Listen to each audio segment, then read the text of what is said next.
Junior college, IIT, JEE, NEET academy, seat guarantee programme.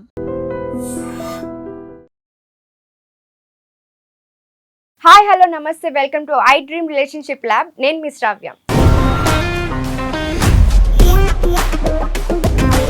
ఇప్పుడు ప్రతి ఒక్కరు ఆడవాళ్ళు ఏదో ఒక ప్రాబ్లంలో ఉన్నప్పుడు మేము వస్తాం, మేము హెల్ప్ చేస్తామని ఒకరు వస్తారు. కానీ వాళ్ళ బిహేవియర్ ఎలా ఉంటుంది, ఏదో ఒకటి ఆశించి వస్తారు. కానీ వాళ్ళ బిహేవియర్ ఎలా ఉంటుంది, వాళ్ళ నుంచి ఎలా తప్పించుకోవాలి, వీటన్నిటిని గురించి డిస్కస్ చేయడానికి మనతో పాటు ఉన్నారు motivational speaker and language trainer Vijay బంగారు గారు. నమస్తే అమ్మా. నమస్తే. ఎలా ఉన్నారు? బాగున్నాను శ్రావ్య, మీరు బాగున్నారా? బాగున్నామమ్మా.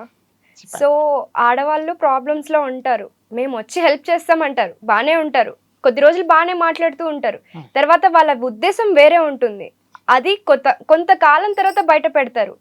కానీ ఆ బిహేవియర్ నుంచి మనం ఎట్లా తప్పించుకోవాలి, అసలు వాళ్ళ బిహేవియర్ ఎలా ఉంటుంది, ప్యాటర్న్ ఎలా ఉంటుంది, ఒకసారి చెప్తారా అమ్మా? ఆడవాళ్ళు ఒంటరిగా, అంతే కదా? అంతే అమ్మా. అంతే. సో ఈ ఆడవాళ్ళు ఒంటరిగా ఉండడము అనేది మళ్ళీ ఏంటంటే విధివశాత్తు భర్త చనిపోతేనో, లేకపోతే ఇద్దరికి మనస్పర్ధలు వచ్చి విడిపోతేనే, లేకపోతే అనారోగ్య కారణాల వల్ల అతను అంటే బయటికి రాలేని పరిస్థితి ఉన్నప్పుడు ఈ కాలంలో ఆడది కంపల్సరీగా ఆడవాళ్ళు బయటికి రావాలి. ఎందుకంటే వాళ్ళ సర్వైవల్ అనేది చాలా ముఖ్యం. ఇంట్లో ఫ్యామిలీ ఉంటుంది, భర్తను చూసుకోవాలి. ఒకవేళ భర్త లేకపోతే తనకు తాను బతకాలి.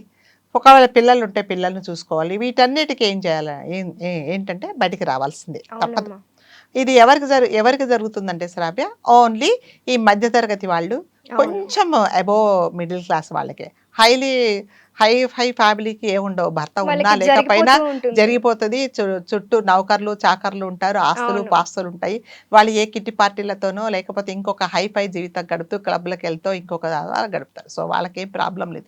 ఎందుకంటే వాళ్ళు డబ్బులు సంపాదించి ఇవాళ నేను ఉప్పు పప్పులు కొనాలి, ఇంటికి అద్దెలు కట్టాలి అనేది ఉండదు వాళ్ళకి. వాళ్ళకి ఏంటంటే ఓన్లీ టైం పాస్. సో ఆ టైం పాస్ కోసము వాళ్ళు ఇండిపెండెంట్గా ఉంటారు. వాళ్ళకు నేనున్నాను చేసే చుట్టుపక్కల ఉంటారు, ఎందుకంటే వాళ్ళ ఆస్తి పాస్తులను చూసి కదా.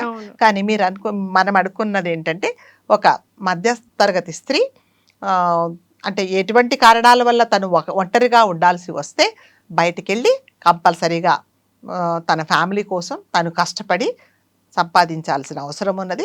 ఎందుకంటే తన ఫ్యామిలీని తనను తాను పోషించుకోవడానికి కంపల్సరీగా ఉండాలి, తనని తాను కాపాడుకోవాలి, ఫ్యామిలీని కాపాడుకోవాలి. సో అలాంటప్పుడు ఏంటంటే కంపల్సరీగా బయటికి వెళ్ళాల్సి వస్తుంది. బయటికి వెళ్తే తెలుసు కదా, తోడేళ్ల లాంటి మగవాళ్ళు అంటే నేను ఒకటే నమ్ముతాను మా శ్రావ్య, అంటే నాకు తెలిసినంత మటుకు నేను పర్ఫెక్ట్, నాకు కరెక్టే నేను చెప్పిందని చెప్పట్లా. ఏ మగవాడు కూడా ఏ ఆడదానికి ఎటువంటి సెల్ఫిష్నెస్ లేకుండా, ఎటువంటి స్వార్థం లేకుండా ఒక హెల్ప్ చేశాడు అంటే అతడికి నిజంగా మనం దండం పెట్టాలి. చెప్తున్నా, దేవుడే అలాంటి వాడు, నిజంగా దేవుడే అలాంటి వాళ్ళు ఉంటే కదా. కానీ అలాంటి వాళ్ళు ఉండరు అని నేను అనుకుంటా. ఉన్నారు అంటే మాత్రం నిజంగా అక్కడ అతను ఎక్కడున్నా నేను ఇక్కడి నుంచి దండం పెడుతున్నా కదా. జనరేషన్ లో దొరుకుతారమ్మా, వాళ్ళు డైనోసార్ లాగా అంతరించిపోయిన వాళ్ళు అనుకోవచ్చు, అంతే. సో ఈ సమాజంలో స్త్రీ బయటికి వచ్చింది అంటే మగవాళ్ళు, ఆడవాళ్ళది ఇంకా అది వేరే ఇంకొక ఎపిసోడ్ చేయాల్సిందే. ఆడవాళ్ళు ఎలా వీళ్ళ గురించి మాట్లాడతారు, వాళ్ళ ఆడవాళ్ళు అయినా సాటి ఆడదాని గురించి ఎలా మాట్లాడతారని దట్ ఈస్ నెక్స్ట్ ఎపిసోడ్లో మాట్లాడుకుందాం. ఇప్పుడు ఓన్లీ మగవాళ్ళే. ఒక మగవాడు ఆడదానికి హెల్ప్ చేస్తున్నాడు. సపోజ్ ఒక ఆఫీస్ ఉందండి, ఆఫీస్లో ఆ అమ్మాయి జాబ్ చేస్తుంది, చక్కటి ఏజ్లో ఉంది, చూడడానికి చక్కగా ఉంది. మరి 60 ఏళ్ళలో ఇంకా 2 సంవత్సరాలు రిటైర్ అయిపోయిన వాళ్ళని ఎవడే హెల్ప్ చేయడు. ఏదో పాపం విధివశాత్తు హస్బెండ్ చనిపోతే ఇంకా 10 సంవత్సరాలు అదేంటి సర్వీస్ ఉంటే ఆవిడకి ఉద్యోగం ఇచ్చారే అనుకోండి, ఒకవేళ ఆవిడకి ఎవ్వరు ఏం హెల్ప్ చేయరు కదా. ఎవరు ఎలాంటి వాళ్ళకి హెల్ప్ చేస్తారు, చక్కగా అంటే యవ్వనంలో ఉండి, సో ఈవిడికి ఎవరు వెనక ముందు లేదు, సో మనము గాలం వేస్తే ఈ మన గాలంలో ఈ చేప పడుతుంది అనుకున్న వాళ్ళు అనుకుంటేనే మగవాళ్ళు హెల్ప్ చేస్తారు. ఎలా హెల్ప్ చేస్తారు? ఫస్ట్ ఆఫ్ ఆల్ ఫస్ట్ చిన్నగా మొదలు పెడతారు. ఏ అండి అది ఇది మీకు ఏమున్నా ఏ హెల్ప్ అయినా కూడా నన్ను అడగండి, నేను చేస్తా, ఎవరు లేరు అనుకోకండి, మీరు బాధపడకండి అంటే అంతే కదా. ఇప్పుడు ఎవరు ఫ్రెండ్ అనుకోండి, మీ ఫ్రెండ్ అనుకోండి, మీ ఇంటి వాళ్ళు అనుకోండి, మళ్ళీ మీ అన్న అనుకోండి, మీ తమ్ముడు అది చెప్పరు. అనుకోరు. అదే అమ్మ ఎంత తప్పది అస్సలే.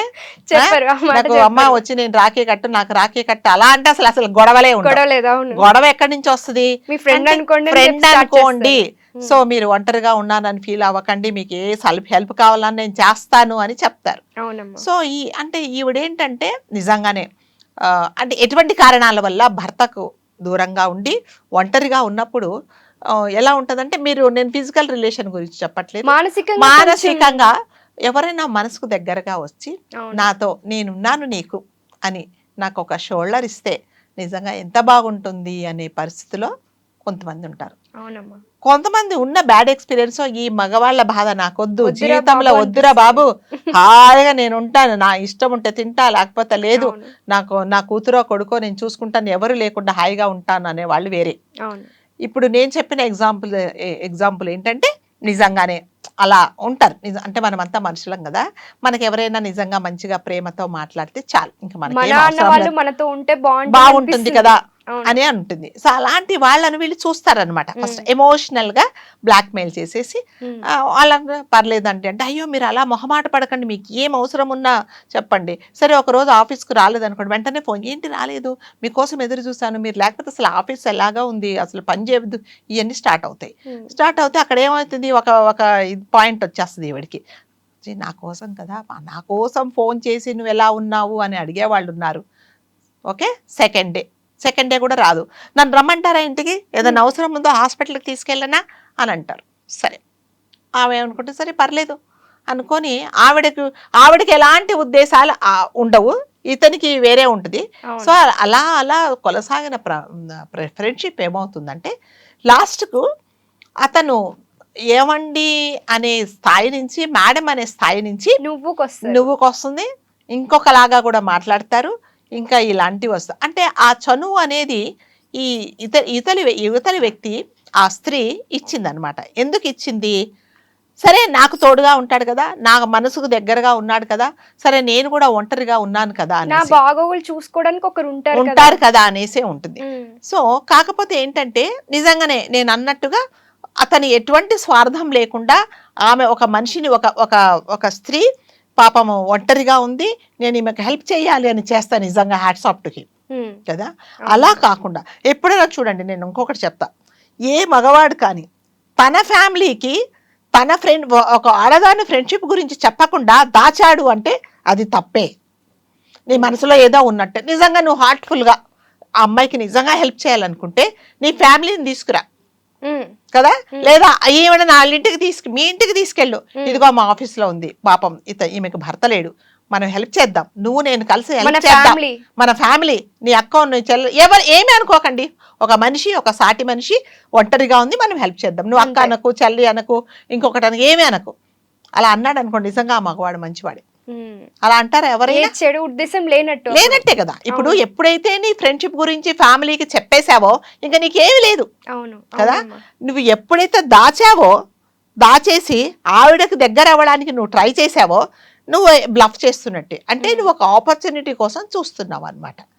ఇలాంటి వాళ్ళ నుంచి మనం ఎలా తప్పించుకోవాలంటారా? ఎలా తప్పించుకోవాలంటే నీకు ఎప్పుడు అంటే ఎవరైనా ఈ కాలంలోనండి చాలా చిన్న ఏజ్ నుంచే ప్రతి ఒక్కరికి ఇండిపెండెంట్ లైఫ్ స్టార్ట్ అయింది. ప్లస్ ప్రతి చిన్న పిల్లలకు కూడా మనిషి ఏ ఉద్దేశంతో నాతో మాట్లాడుతున్నాడు, ఇతను నిజంగానే హార్ట్ఫుల్ గా మాట్లాడుతున్నాడా, లేదా ఏదో ఒక ఛాన్స్ కోసము ఎదురు చూస్తూ మాట్లాడుతున్నాడు అనేది ప్రతి ఒక్కరికి అర్థమవుతుంది.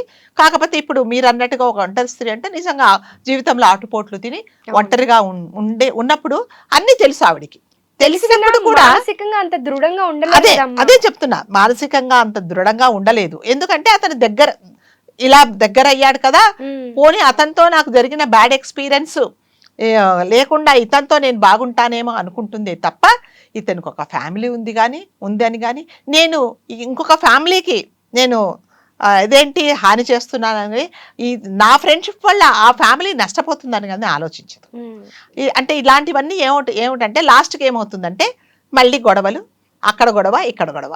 కాబట్టి ఈ ఫస్ట్ ఆఫ్ ఆల్ మనం ఈ స్త్రీ ఎవరైతే లేడీ ఉందో ఆవిడ తెలుసుకోవాల్సింది ఏంటంటే అసలు అతడు నా దగ్గరికి ఏ ఉద్దేశంతో వస్తున్నాడు, నిజంగా అతనికి అంటే నీకు ఓన్లీ అతని ఫ్రెండ్షిప్పే కావాలి, ఇంకా మిగతా ఎలాంటి రిలేషన్ అంటే ఫిజికల్ రిలేషన్ నాకు అవసరం లేనప్పుడు నువ్వు ఖచ్చితంగా చెప్పాలి కదా, బాబు ఇది నా మానసిక పరిస్థితి, ఇది నాకు ఓన్లీ ఒక మనిషి సహాయమే కావాలి తప్ప నాకు ఎటువంటి రిలేషన్షిప్ నీతో అవసరం లేదు అన్నప్పుడు నిజంగా అతను పర్వాలేదు అన్నాడు అనుకోండి, మళ్ళీ హ్యాట్స్ ఆఫ్ కదా.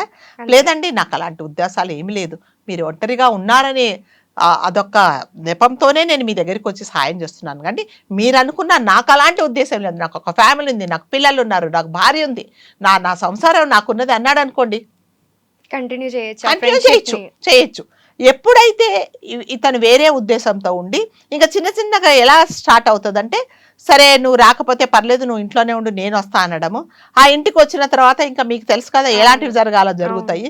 దాని తర్వాత ఏమవుతుందంటే ఇతను అంటే ఈవిడ ఎలా అట్రాక్ట్ అయిపోతుందంటే, ఇంకా నువ్వు లేకపోతే నేను ఉండలేను, నీ సంసారం నీ ఫ్యామిలీ నువ్వు ఏమన్నా చేసుకో, నువ్వు నా దగ్గరికి వచ్చేయి అన్నట్టుగా ఉంటుంది. సో ఇవన్నీ ఏంటంటే సంసారం నాశనం అవుతుంది, అటు ఆయన సంసారం నాశనం అవుతుంది. అంతే కదా. అంటే ఇవన్నీ ఏమిటంటే మీరు అన్నట్టుగా మన టైటిల్ ఏం చెప్పుకున్నామంటే ఒంటరి స్త్రీని ఆదుకుంటాను అనే నెపంతో దగ్గర అవ్వడం అనమాట. దానివల్ల నష్టాలే తప్ప బాగుపడ్డ వాళ్ళైతే ఎవరు లేరండి. ఎవ్వరి ఫ్యామిలీని వదులుకోరు. ఫస్ట్ ఆఫ్ ఆల్ వదులుకుంటారా? ఎవరు వదులుకోరు. ఇదేంటే టైం పాస్ బఠానీ అంటారు కదా, ఇది టైం పాస్. సరే ఆవిడ ఏదో ఎప్పుడో పెళ్ళయింది, నా చిన్నప్పుడు నాకు ఊహ తెలియనప్పుడే పెళ్ళయింది, సరే మేము ఏదో పిల్లలు పుట్టారు, అది ఒక పక్క పడి ఉంటుంది. సో నాకు ఇప్పుడు మోడ్రన్గా ఉండి చక్కగా బయటికి తిరగడానికి ఉండే ఫ్యామిలీ కావాలి అంటే ఇలాంటి వేషాలు వేస్తారు. కాబట్టి మరి ముఖ్యంగా స్త్రీలు లేడీస్ ఎవరైతే ఒంటరిగా ఉన్నారో వాళ్ళు తెలుసుకోవాల్సింది ఏంటంటే, ఏ మగవాడు ఎలాంటి స్వార్థం లేకుండా నాకు హెల్ప్ చేస్తున్నాడు అంటే ఫస్ట్ ఆఫ్ ఆల్ నువ్వు కూర్చోబెట్టి కరెక్ట్గా మాట్లాడు. ఏంటి సంగతి, ఏంటి మీరేమనుకుంటున్నారు, మీరు నాకు హెల్ప్ చేస్తున్నారు, మీరు నిస్వార్థంగా హెల్ప్ చేస్తున్నాను, పదండి నేను మీ ఇంటికి వస్తా, లేకపోతే మీ వాళ్ళని నా ఇంటికి తీసుకురండి, అందరం కలిసి ఎక్కడ మీరు నన్ను కలవాలనుకున్నా మీ ఫ్యామిలీని తీసుకొని రండి, నీ భార్యతో నీ పిల్లలతో రా, గొడవే లేదు. అలా ఒప్పుకున్నాడు అనుకోండి, అసలు గొడవలు లేవు. ఒప్పుకుంటారు ఎవరైనా? అలా ఒప్పుకున్నారంటే గ్రేటే. కాబట్టి మనమే ఆడవాళ్లే, నేను చాలా జాగ్రత్తగా ఆడవాళ్లే అంటే చాలా ఎపిసోడ్స్ లో చెప్పాను, మళ్ళీ చెప్తున్నాను, ఆడవాళ్ళ జీవితం ఏంటంటే భగవంతుడు అలా సృష్టి అలాంటిది.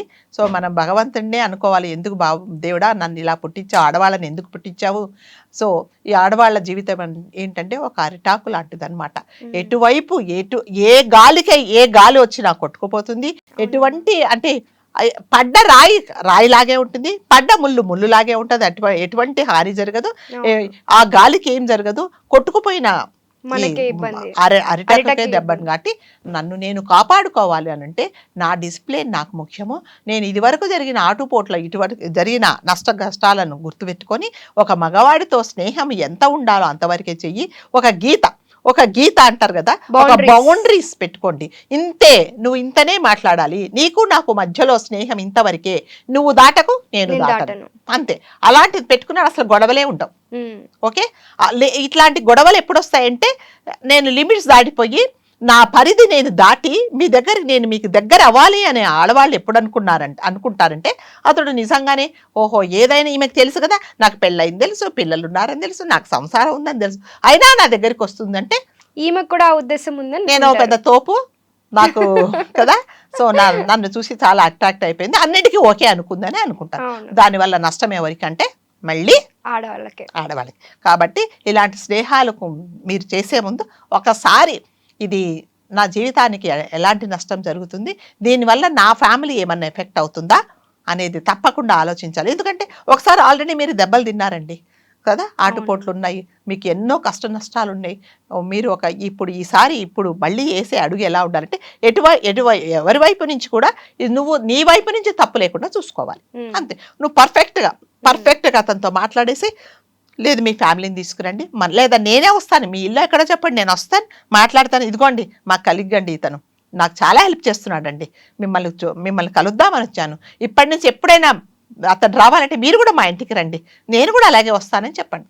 అస్సలు గొడవలేదు అవును కదా. ఇలా తప్పించుకోవచ్చు, ఫ్యామిలీని ముందు పెట్టేసి మనం నిజంగా అతను నిజంగా ఆదుకుండే ఉద్దేశం ఉంటే పర్వాలేదండి, మీరు లేకుండా నేను మా ఫ్యామిలీని తీసుకొని వస్తానని చెప్పాడు అనుకోండి, అసలు గొడవే గొడవలేదు. ఇదేంటి నువ్వు ఎందుకు చెప్పేసావు ఇంట్లో అన్నావు అంటే అసలు అప్పుడు అతని నిజ స్వరూపం బయటపడుతుంది. కాబట్టి నీ జాగ్రత్తలో నువ్వు ఉండాలి. అప్పుడు ఈ అమ్మాయికి ఫ్యామిలీ అని లేని అమ్మాయికి ఫ్యామిలీ కూడా ఉన్నట్లుగా అవుతుంది. అతని ఫ్యామిలీ ఎక్స్టెండ్ అవుతుంది అది కదా. ఒక ఫ్యామిలీ ఎవరు ఇవన్నీ వద్దు, అన్న అనుకో, చెల్లి అనుకో, తమ్ముడు అనుకో, ఇవన్నీ వద్దు. ఒక మనిషిగా మీరు ప్రేమించండి అంతే. మనకి రిలేషన్షిప్ ఏమీ వద్దు. చాలా చక్కటి సొల్యూషన్ చెప్పారమ్మా. Thank you so much. నిజంగా ప్రస్తుతం ఉన్నటువంటి సమాజం దేనికి ప్రయారిటీ ఇస్తుంది? ఆర్థిక సంబంధాల చుట్టూ మాత్రమే తిరుగుతుంది. మళ్ళీ ఎన్నికలంగానే చాలా విరక్తి కలుగుతున్నాం. మంచి అనిపిస్తుంది కదా, లేడీస్ కూడా ఛాలెంజింగ్ జాబ్స్ చేసినప్పుడు చాలా బాగుంటది. ట్రాఫిక్ అసిస్టెంట్స్ గా నియమించిన ట్రాన్స్జెండర్స్ అందరితో సాల్యూట్ చేయించుకుంటున్నారు. ఫుడ్ డెలివరీ ఇవ్వటానికి వెళ్ళినటువంటి డెలివరీ బాయ్ అనిల్ పై